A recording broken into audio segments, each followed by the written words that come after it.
Good morning, children. Welcome to the geography class of ISC class 12. Today we will continue chapter 13, water resources and types of irrigation. Today is day 2.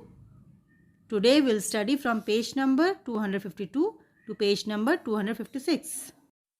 In the last class we have studied the following objectives. We have studied water resources of India. That includes surface water, groundwater, and lagoons and backwaters. We also studied about water demand and utilization and emerging water problems in India. In today's class, we will study conservation of water resources, prevention of water pollution, recycle and reuse of water, watershed management, rainwater harvesting, national water policy, and irrigation in India, need or demand of water for irrigation in India. Before we start the class, let us go through some technical terms that are related to today's topic. The first term is watershed management.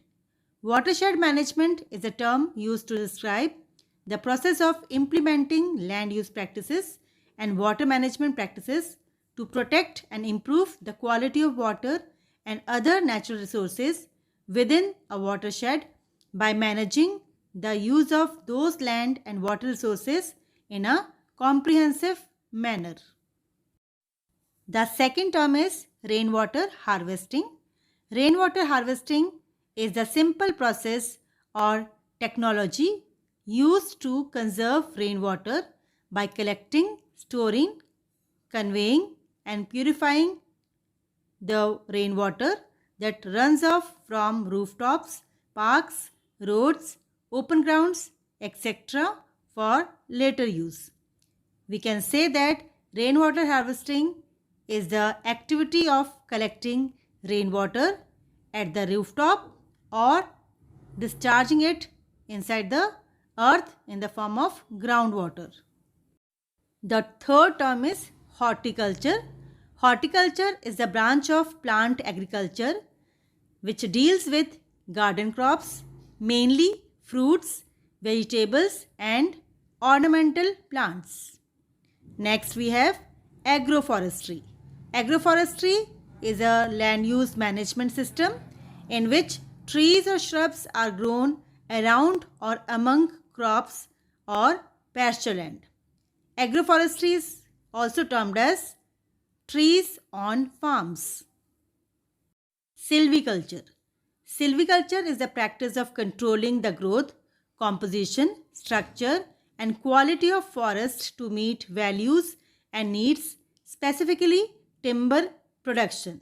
We can also define silviculture as the process in which plants are sown together so that they grow and mature together and are cut together.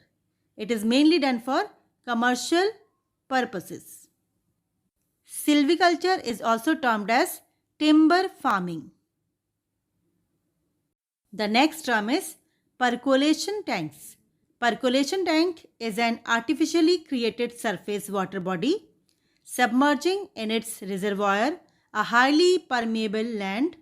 Permeable means the rocks or soil that allow the water to pass through, so that surface runoff is made to percolate or to seep and recharge the groundwater storage.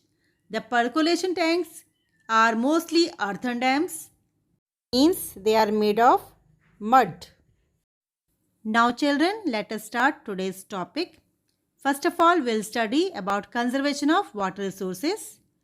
Conservation of water resources has become very essential due to its short supply, increasing demand, large-scale pollution, and its uneven distribution in time and space.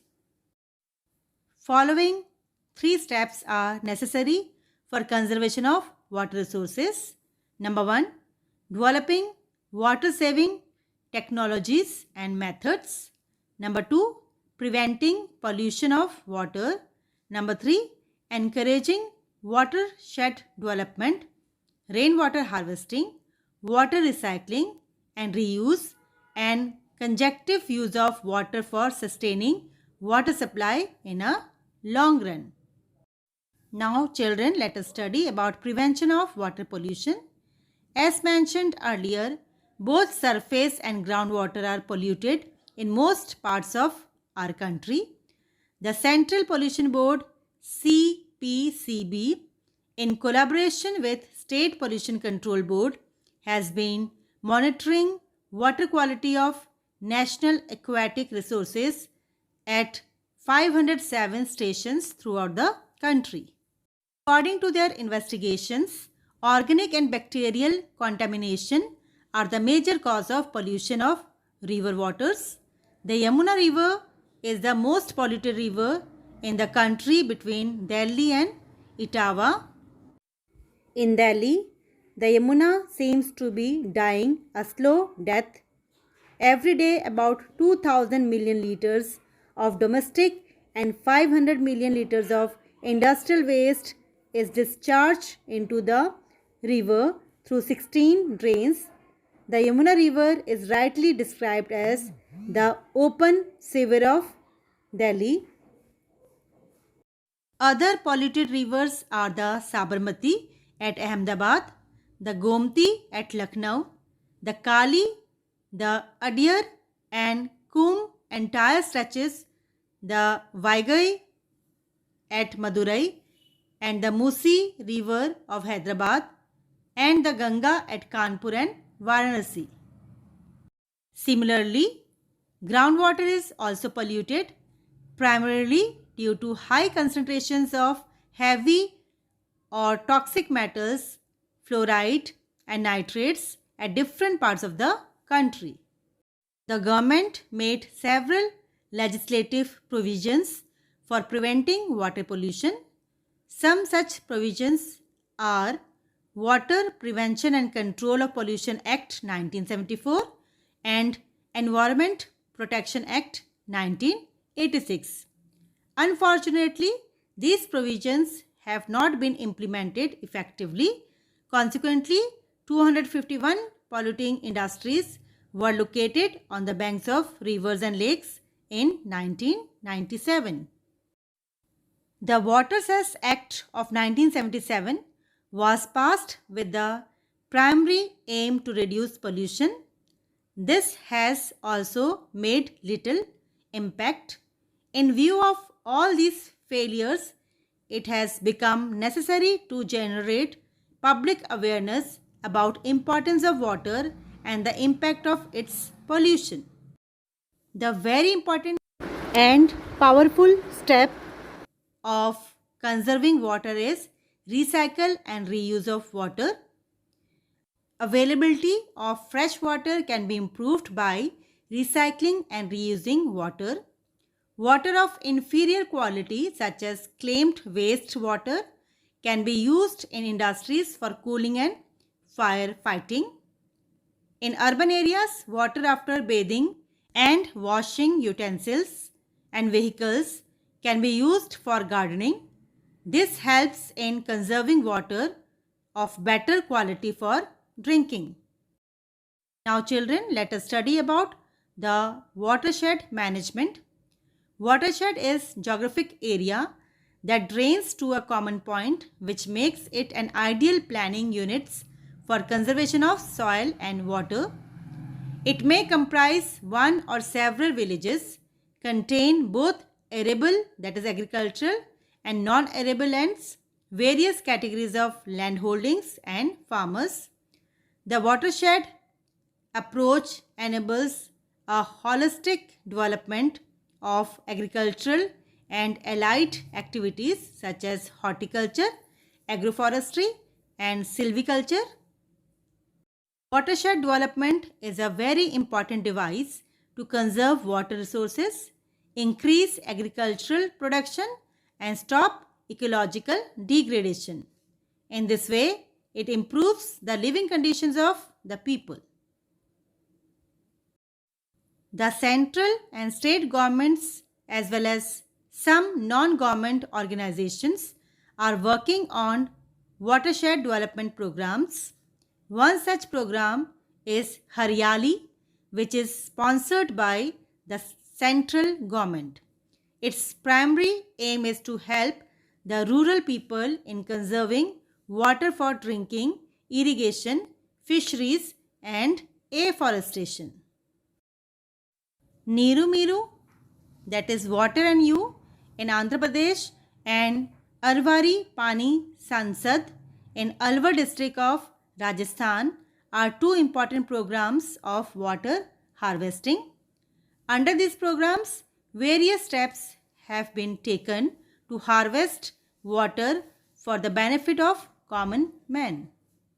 Several structures like percolation tanks, dugout ponds that are known as Johad in Rajasthan, check dams, etc. have been constructed for water harvesting. Tamil Nadu is one state which has made it mandatory, that is compulsory, to have water harvesting structures in every house. In Tamil Nadu, no building is allowed to be constructed without making provision for water harvesting structures. Water harvesting movement is still in its nascent stage and there is urgent need to generate public awareness regarding it. Now children, let us study about rainwater harvesting.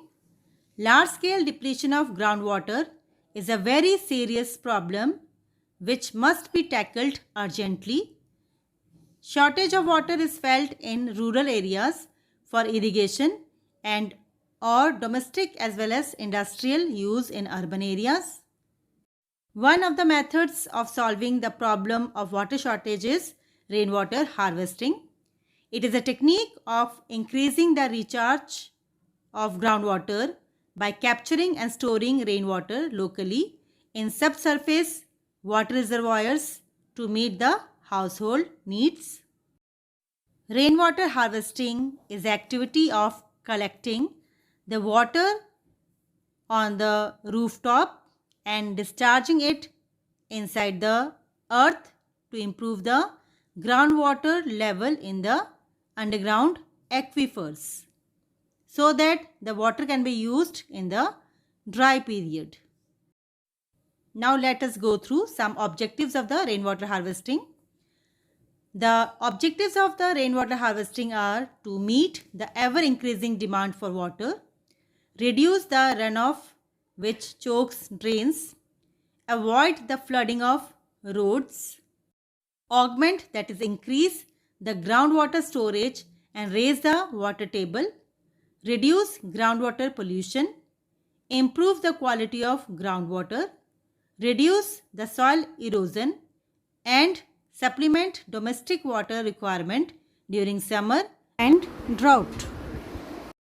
There are so many low-cost techniques which can be used to recharge the groundwater aquifers.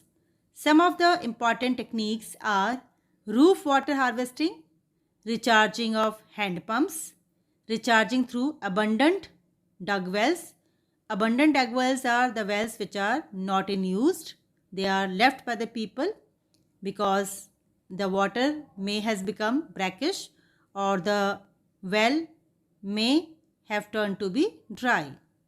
Recharge through trenches and bunds and stop dams on small rivulets. The other techniques are construction of percolation pits and trenches around fields. Techniques of rainwater harvesting are not new to India. Rainwater has been harvested in India since antiquity, which is proved by the following evidences. There are several evidences of advanced water harvesting system like canals, tanks, embankments and wells for conserving rainwater. In hills and mountains, rainwater harvesting from rooftops and springs were carried out over long distances with the help of bamboo pipes. Construction of tanks throughout the country has been very popular measures in arid and semi-arid regions, means in the dry regions. Structures like wells and steps wells were built to tap groundwater aquifers. Rainwater harvesting from rooftops used artificially created catchments which drained water into artificial kunds or tanks in Rajasthan. Now children, let us study about National Water Policy of India 2002. We will study some of the highlights of this policy. The policy has stipulated water allocation priorities in definite order, which is drinking water, irrigation, hydroelectric generation, industrial and other miscellaneous uses. It also emphasized on approaches of water management. The key features of National Water Policy are as under. Irrigation and multipurpose projects, means dams, should invariably include drinking water component wherever there is no alternative sources of drinking water. Providing drinking water to all human beings and animals should be the first priority. Measures should be taken to limit and regulate the exploitation of groundwater. Both surface and groundwater should be regularly monitored for quality. The efficiency of utilization in all the diverse uses water should be improved. A phased program should be undertaken for improving water quality. The efficiency of utilization in all the diverse uses of water should be improved. Awareness of water as a scarce resource should be fostered. Conservation consciousness should be promoted through education, regulation and disincentives. Now children, let us study about irrigation in India. Water is an important input for successful agriculture. Water may be available to crops in the natural course by rainfall, or it may be supplied to the agricultural field artificially by human efforts. The process of supplying water to crops by artificial means such as canals, wells, tube wells, tanks, etc. from the source of water such as rivers, tanks, ponds or underground water is called irrigation. Now let us see why there is a demand or need of water for irrigation in India. In agriculture, water is mainly used for irrigation. Irrigation is the key to success of Indian agriculture as it is clear from the following points. Number 1. Unequal spatial distribution of rainfall. The spatial distribution means area-wise distribution of rainfall is very uneven. There are water surplus as well as water deficit areas in India. For example, Mawsyngram in Meghalaya receives the world's highest rainfall of more than 1000 cm, whereas the Thar Desert in India is very dry where the rainfall is less than 25 cm. So for such dry areas, there is a need of irrigation. Northwestern part of India and Deccan Plateau are termed as rainfall deficit areas and badly need irrigation facilities to grow crops. Number 2. Uneven temporal distribution of rainfall. The temporal distribution of rainfall is also uneven in India. Rainfall is confined to a short duration of 3 to 4 months in the rainy season, which mostly prevails from June to September. The rest of the year is more or less dry, during which agriculture is not possible without irrigation. Number 3. High rainfall variability. Large parts of India suffer from high rainfall variability. It means that the rainfall in India varies from place to place and state to state. Incidentally, high rainfall variability is experienced in areas of low rainfall, but areas of high rainfall are also not free from rainfall variability. As such, irrigation is essential even in areas with sufficient rainfall. Without irrigation facilities, agriculture in India is reduced to a gamble in the hands of monsoon. Droughts are a common phenomena in our country. Number 4. Uncertain rainfall in India. Rainfall by southwest monsoon winds in India is very uncertain. Not only arrival and withdrawal, that is retreat of rainfall, are uncertain, but also its continuity, rhythm and intensity. Only irrigation can provide security to agriculture from such fluctuations, as the rainfall is unreliable in most parts of India. Number 5. Nature of crops. The nature of certain crops is such that they require large quantities of water for their successful growth. Rice, sugarcane, jute, etc. are the crops which need more water to grow. Water requirements of these crops can be met only through irrigation, as the annual average rainfall of India is 110 centimeter, but the crops like rice and jute needs the rainfall of about 200 centimeter. Number 6. High yielding crops.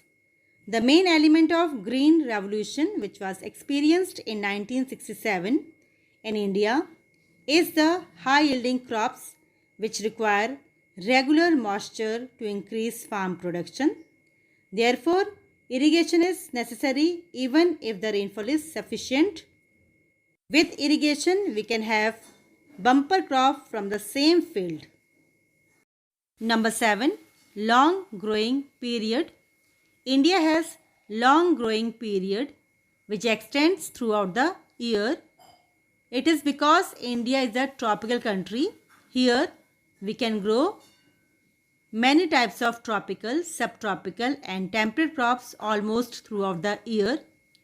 Provision of irrigation can make multiple cropping possible. Moreover, in India, in winter, there is mostly no rainfall in many states. So, to grow winter crops, we need irrigation. Number 8. To increase the productivity. Productivity of agriculture is definitely higher on irrigated land than on the unirrigated land. Therefore, extending irrigation facilities can increase production and the productivity of crops. It also reduces instability in production. There are large regional variations in the irrigated area. On one hand, over 85% of the net sown area is under irrigation in Punjab, Haryana and western Uttar Pradesh, where bumper crop of wheat and rice are taken with the help of irrigation.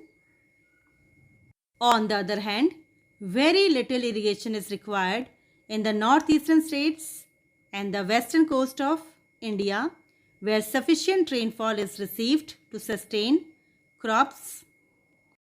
So children, with this we come to the end of today's class.